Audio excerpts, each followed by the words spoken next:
भाई कल स्मैकडाउन के मेन इवेंट में जो कुछ भी हुआ वो तो सबको पता चल गया होगा, लेकिन इस मेन इवेंट के बाद यानी कि शो एंड होने के बाद इतना बड़ा काम हो गया कि उसको ऑफिशियल टीवी के ऊपर दिखाया ही नहीं गया। समझ नहीं आया ऐसा क्यों। अगर तो शो की बात करें तो जे उसो ने स्मैकडाउन में एंट्री की थी और इन्होंने अपने इंटरकॉन्टिनेंटल टाइटल लॉस का बदला लिया ब्लड लाइन से। इसके बाद इन्होंने अपने भाई जिमी उसो के साथ हक किया और ये आपस में मिल गए। लेकिन अगर हम शो के बाद की बात करें तो यूट्यूब के ऊपर हमें कुछ फैन मेड ऐसी वीडियोस देखने को मिल रही हैं जिसमें द ब्लड लाइन की प्रॉपर रीयूनियन हो चुकी है, यानी कि Roman Reigns, Jimmy Uso and J Uso की। अगर मैं आपको डिटेल में बताऊं तो स्मैकडाउन का ऑफ एयर सेगमेंट हुआ और उस सेगमेंट में सबसे पहले आए Roman Reigns and Jimmy Uso. Jimmy Uso ने कहा, मेरे ट्राइबल चीफ, आपके और जे यूसो के दरमियान जो भी बीफ है इसको ख़त्म कर दें।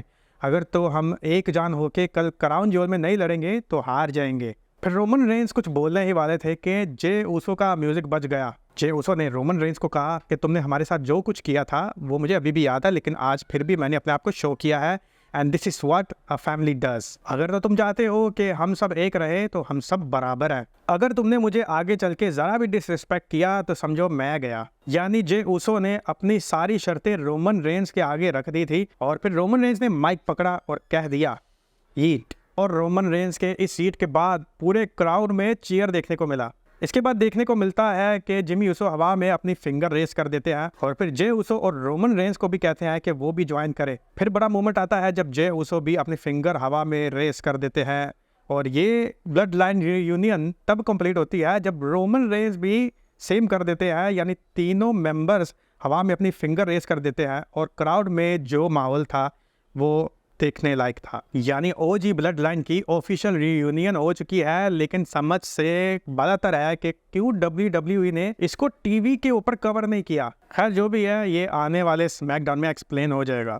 ब्लड लाइन की रीयूनियन तो हो चुकी है, लेकिन फिर भी दो बंदों की कमी महसूस हो रही है और वो है पॉल हेमन और Sammy Zayn. Sammy Zayn Gunther से हारने के बाद बैकस्टेज पे ऑलमोस्ट रोते हुए नजर आ रहे थे और तब से वो आज तक WWE टीवी से ऑफ है। इस डिफीट के बाद इनके फ्यूचर के ऊपर क्वेश्चन मार्क लग चुका है, तो अभी चांस बन रहा है कि वो किसी खास मौके पे आकर द ब्लड लाइन को रेस्क्यू करेंगे और वो अपनी फैमिली को दोबारा से ज्वाइन करेंगे। दूसरी तरफ पॉल हेमन को द न्यू ब्लड लाइन ने अनाउंस टेबल के ऊपर पावर बम लगाया था और उसके बाद वो भी टीवी से ऑफ है। लेकिन ओजी ब्लड लाइन की रियूनियन होने से पॉल हेमन भी खुश नजर आ रहे हैं क्योंकि उन्होंने सोशल मीडिया के ऊपर जिमी एंड जे ऊसो का जो हग था उसकी फुटेज शो कर दिया। नेक्स्ट, समंथा अरविंद का हील टर्न सामने आ चुका है। इन्होंने बयान दे दिया है कि इनको WWE की रिंग अनाउंसर की जॉब बिल्कुल भी पसंद नहीं थी।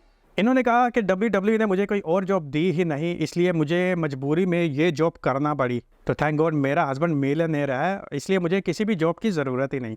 तो चलें इनके कमेंट देखें। आई डोंट लाइक अनाउंसिंग, उसके बाद फिर है I am serious, announcing was only which suppose to be my way in, I wanted to manage, maybe even become general manager one day, but WWE saw no other future for me besides announcer. I love watching the action, but I don't love being an announcer. तो इनका दूसरा comment देखें, उसमें उन्होंने कहा कि my husband is millionaire so yes I don't have to do a job I don't like it anymore. भाई समझ नहीं आता कि जो भी WWE छोड़ के जाता है तो वो इनके खिलाफ क्यों बोलता है। आई डोंट थिंक ऐसा होना चाहिए। नेक्स्ट बात करेंगे अंकल हाउडी की। अंकल हाउडी यानी बो डालास ने कहा है कि जब भी वो अंकल हाउडी का करैक्टर प्ले करते हैं WWE टीवी के ऊपर तो उनको ऐसे लगता है कि उनके भाई ब्रेव वाइट उनके साथ ही खड़े हुए हैं। I still feel like I have my brother with me, ये थे उनके अल्फाज। WWE स्पोर्ट्स इलिस्ट्रेटेड ने WWE के टॉप ग्रेटेस्ट जो 20 सुपरस्टार्स हैं उसकी लिस्ट शेयर कर दिया है। तो चले इस लिस्ट को देखते हैं। नंबर 1 पर है Stone Cold Steve Austin, number 2 पर है Hulk Hogan, number 3 the Rock, number 4 John Cena, number 5 Roman Reigns, number 6 the Undertaker, number 7 Triple H, number 8 Shawn Michaels, 9 पे है ब्रेट हार्ट, फिर आते हैं ब्रूनो मार्टिनो, 11 पर है रैंडी सेवज, 12 पे कट एंगल, फिर रॉडी पाइपर, फिर 14 पे एज, 15 पे है रेंडी ओटन, फिर आंद्रे द जायंट, 17 पे है सीएम पंक, फिर क्रिस जेरिको, फिर मिक फोली और नंबर 20 पर आती हैं बेकी लिंच। तो इस लिस्ट के मुताबिक stone Cold Steve Austin greatest superstar of all time है और नंबर 5 पर है the tribal chief Roman Reigns. I think इस लिस्ट में बहुत से नाम मिस है जिसमें मैं टॉप पे नाम लूँगा ब्रॉक लेसनर और गोल्डबर्ग का।